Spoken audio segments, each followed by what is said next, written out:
Télé 50 vous informe à chaque instant et où que vous soyez.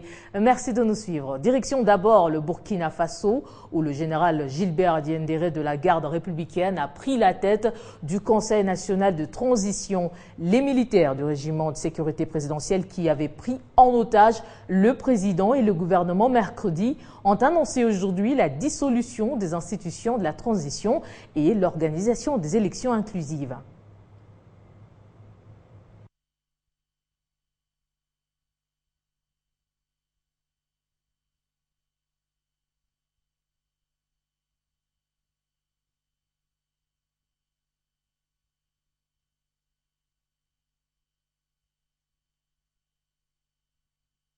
De 19h à 6h, ainsi que la fermeture des frontières. L'homme est apparu à la télévision publique pour annoncer la démission du président de la transition Michel Kafondo. L'officier, qui portait un uniforme du RSP, s'est présenté au nom du Conseil national pour la démocratie. Il a aussi annoncé la dissolution du gouvernement et du Parlement de transition. Le comité militaire dit vouloir organiser des élections inclusives. Il appelle également les Burkinabés à participer à des larges concertations. Le Conseil national pour la démocratie place son action dans le cadre d'une mesure préventive lancée pour mettre fin au régime déviant de la transition. L'hypothèse du coup d'État est donc confirmée malgré des négociations qui se sont poursuivies tard dans la nuit. Une délégation plurielle a rencontré les auteurs du coup de force au ministère de la Défense, non loin du palais présidentiel. Des négociations interrompues dans la nuit et qui n'ont pas repris ce matin jusqu'à la nouvelle nomination du général Gilbert Diendéré comme président de la transition. Retour au pays pour parler de la démission ce jeudi de Charles Mwandou Nsimba de son poste de premier vice-président de l'Assemblée nationale, a-t-on appris du site onusien. Le président de l'Union nationale des démocrates fédéralistes, UNADEF, est l'un des signataires de la lettre verte demandant à Joseph Kabila le respect de la Constitution pour l'organisation des élections. La place royale, de nouveau visitée par le chef du gouvernement. Ce jeudi, Matata Ponyo est allé se rendre compte de l'évolution travaux de réhabilitation de 7 immeubles devant abriter quelques cabinets ministériels. Avec le ministre des ITPR ainsi que le directeur général du BCECO, ils ont visité les 7 immeubles dont les travaux avancent à grands pas. Regardez. Ces immeubles sont en pleine réhabilitation à la place royale. Une fois les travaux finis, ils pourront servir d'autres ministères qui attendent de travailler dans de bonnes conditions, un peu comme à l'immeuble intelligent. Il y en a 7 ici. Likasi, Arouimi et Kwango, et c'est l'entreprise Sogedi qui s'occupe de leur réhabilitation. Il reste quelques travaux de finition et ils sont exécutés par des nationaux. On peut entendre retentir des coups de marteau et pioche aussi à Mongala, Kasaï et Semois, mais également à Ubangi. Les officiels attendent. Matata arrive et il est accueilli par des explications. Pour la visite des 3 immeubles, on a prévu le plateau pour le ministre et le vice-ministre. La visite débute alors. À l'intérieur, les travaux avancent. Ici, par exemple, la salle s'apprête à accueillir un bureau ministériel.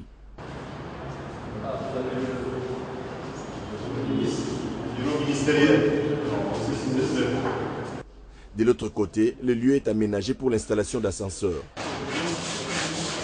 Je crois que 8 membres du gouvernement travaillent dans le nouveau bâtiment, mais il y a encore d'autres ministres qui n'ont pas encore retrouvé des conditions confortables.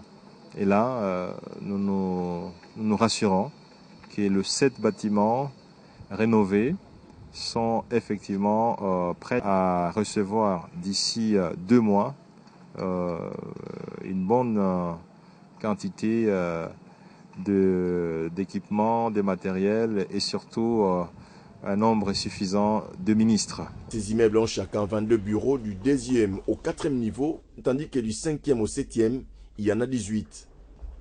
Dans 2 mois, d'autres ministères, secrétariats généraux et services de l'administration publique pourront les occuper. En santé, c'est le lancement de la campagne ce 17 septembre du 2e congrès international des soins palliatifs en RDC sous le thème « Vers les soins palliatifs pour tous ». Culture et soins, diversité d'approches. L'objectif est de réfléchir, mais aussi trouver des solutions sur la problématique liée à l'accès facile aux soins palliatifs à la population congolaise. C'est le ministre de la Santé publique Félix Kabange-Numbi qui donne le go du 2e congrès international sur les soins palliatifs en RDC. Occasion pour les différents participants et experts venus des différents horizons de réfléchir sur l'amélioration de la qualité de vie des personnes souffrant de maladies chroniques au pays. À ce jour, outre le tout premier congrès organisé en avril 2013, le ministère de la Santé publique a accompli quelques réalisations dans le cadre des soins palliatifs, notamment la formation d'une dizaine d'experts en soins palliatifs en Ouganda, l'organisation d'une analyse situationnelle financée par APCA, et la mise en place d'une association nationale des soins palliatifs en République démocratique du Congo. Ces assises tombent à point nommé car elles vont apporter d'autres expériences dans le processus d'intégration de soins palliatifs dans les systèmes de santé en RDC. Nous voulons que les ONG qui travaillaient déjà dans ces domaines ainsi que les hôpitaux qui prennent en charge les malades en fin de vie soient le premier partenaire avec lequel nous pouvons travailler pour que ces soins palliatifs soient une réalité dans notre vie et soient aussi tout près de ceux-là qui en ont besoin. Selon l'Organisation mondiale de la santé, les soins palliatifs sont explicitement reconnus au titre de droit de l'homme à la santé. Ils doivent être dispensés dans les cadres des services de santé intégrés et centrés sur la personne, accordant une attention spéciale aux besoins et préférences spécifiques des individus. Parlons à présent de l'ouverture ce jeudi à Kinshasa de l'atelier d'échange et d'expérience entre les femmes politiques et de la société civile de Kinshasa, du Nord et Sud Kivu, organisé par le Centre d'études sur la justice et la résolution 1325. Les participantes vont, durant 3 jours, échanger sur plusieurs sujets, notamment les défis, mais également les leçons apprises par les femmes leaders sur la promotion de la participation politique de la femme afin que les capacités de celle-ci, en termes de stratégie d'action et d'implication politique soit renforcée. Une rencontre qui vise le leadership de femmes et leur participation politique en RDC, avec l'appui des Search for Common Ground, qui a mis au point un programme conjoint avec le Centre d'études sur la justice et la résolution 1325, la dynamique de femmes juristes et le SARCAF. Pour identifier les succès que vous avez eus, question de renforcer la connaissance de ces femmes leaders de la société civile et celle de partis politiques de Kinshasa, du Nord et du Sud Kivu sur la nouvelle loi portant aux droits de la femme et mise en œuvre de la parité. La femme doit aussi hausser la voix pour donner son opinion par rapport à tout ce qui s'est dit. Hier, on a nommé dans le cabinet du chef de l'État, Dieu merci, on a entendu quand même certains noms comme la dame, Madame Paola et Madame Hortense, ça nous fait plaisir. Mais nous ne voulons pas que ce soit 2, 3. Nous voulons que ce soit vraiment les femmes à titre égal parce que nous sommes à l'étape de la parité. Une représentation effective qui passe entre autres par le partage d'expériences et la construction d'un réseau de femmes leaders fortes en RDC. Que le partage va plus porter sur l'expérience que chaque femme de ces 3 provinces a pu rencontrer sur terrain. Et comme ce sont les femmes qui ont postulé, et à travers ce qu'elles sont en train de faire là, il y a déjà quelque chose qu'elles ont déjà acquis. La femme doit être plus militante, elle doit être très engagée. Le pourcentage de femmes est plus élevé par rapport aux hommes et donc il y a un défi de la participation de la femme dans les instances de prise de décision. Un programme très ambitieux et qui accompagne les actions de femmes congolaises il y a de cela 2 ans afin qu'elles soient sujet de ces actions, actrices et non seulement bénéficiaires.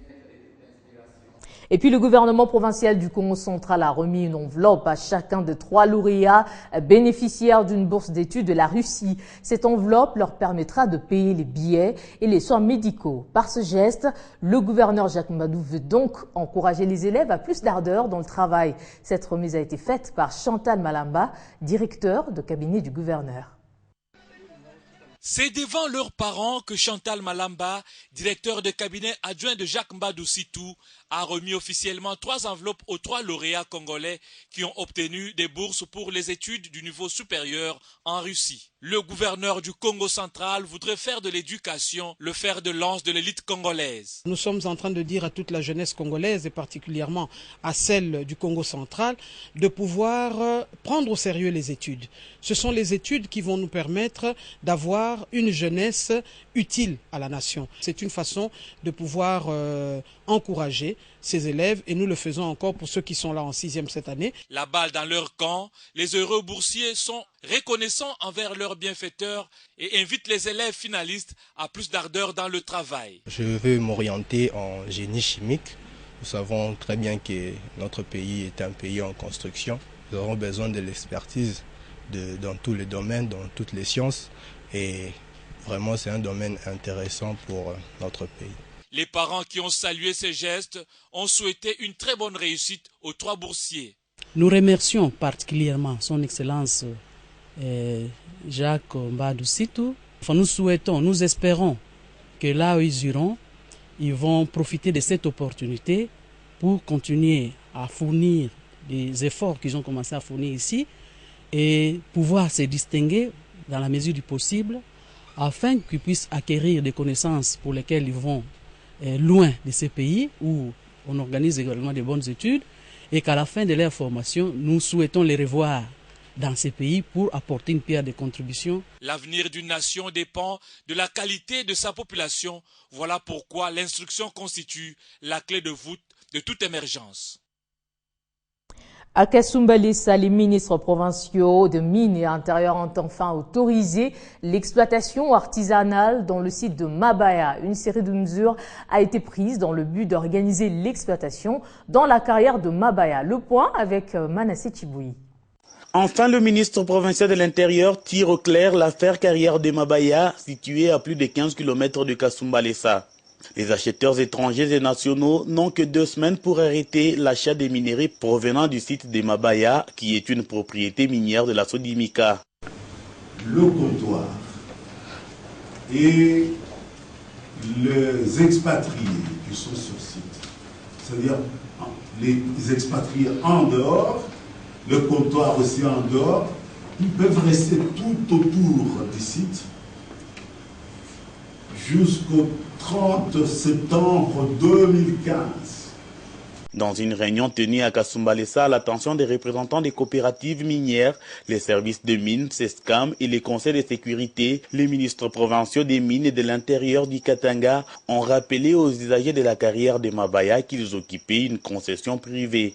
L'occupation de la carrière de Mabaya s'agit-elle d'une expropriation, une spoliation ou un partenariat avec la Sodimika? Le ministre provincial des Mines parle d'une démarche qui préserve la paix sociale et vise une rétrocession complète de la carrière aux propriétaires. Nous avons été guidés dans notre façon de travailler, d'abord par un certain nombre de principes. Il faut savoir favoriser le climat des affaires quand vous avez des investisseurs. Nous avons tenu compte des problèmes de sécurité pour des milliers de personnes qui se trouvent là-bas. Une série de mesures a été prise, entre autres, l'interdiction d'activités politiques dans la carrière, l'évacuation immédiate des militaires et de la garde républicaine. Seule la police des mines doit être présente. Il est aussi interdit la présence des femmes enceintes et les mineurs. Le travail des creuseurs doit commencer à 5 h du matin et prend fin à 18 h du soir. Les comptoirs d'achat doivent quitter la carrière pour se situer à 5 km de cette dernière, cela jusqu'au 30 septembre prochain. Et le 1er octobre, toute production des creuseurs sera exclusivement vendue à la Sodimika, propriétaire de la carrière. Après plusieurs années de services rendus à la population du Grand Katanga, la polyclinique Kitumaini vient d'être couronnée avec un diplôme d'excellence. C'était au cours d'une soirée organisée par un regroupement des journalistes de Lubumbashi, ce qui encourage grandement le docteur Urbain Kisula, promoteur de cette structure sanitaire. Pour le gouverneur honoraire de l'ex-Katanga, ce plébiscite permet à la population d'être au courant de peu d'actions menées en sa faveur. José Mouyumba pour plus de détails. Le travail de la polyclinique Kitumaini attire de plus en plus l'attention de l'opinion katangaise. Après plusieurs organisations de la place, c'est le tour des ASBL, Festival Maendeleo et Panorama News de reconnaître les prouesses de la polyclinique Kitumaini. Au cours d'une grande soirée et parmi d'autres personnalités physiques et morales, la polyclinique Kitumaini a eu droit à un diplôme de mérite. C'est Didier Tiswaka, l'un des gestionnaires, qui a eu l'honneur de réceptionner des mains